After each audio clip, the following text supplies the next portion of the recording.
FIA immigration نے Karachi airport پر انسانی smuggling کا بڑا منصوبہ ناکام بنا دیا، جس میں بھارتی ایجنٹ کے ملوث ہونے کا انکشاف ہوا ہے۔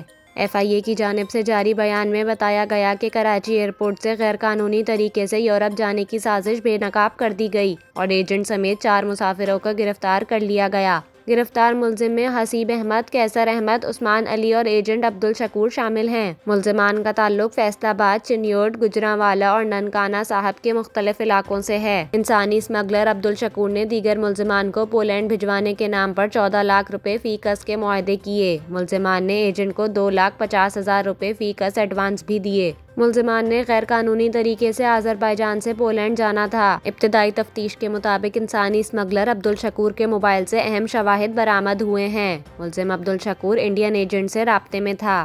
FIA کے مطابق آذربائیجان میں رہائش پذیر گوتم شرما نامی بھارتی ایجنٹ نے ملزمان کو آذربائیجان سے غیر قانونی طریقے سے پولینڈ بھجوانا تھا۔ ملزمان کو مزید تحقیقات کے لیے anti human trafficking circle Karachi منتقل کر دیا گیا ہے۔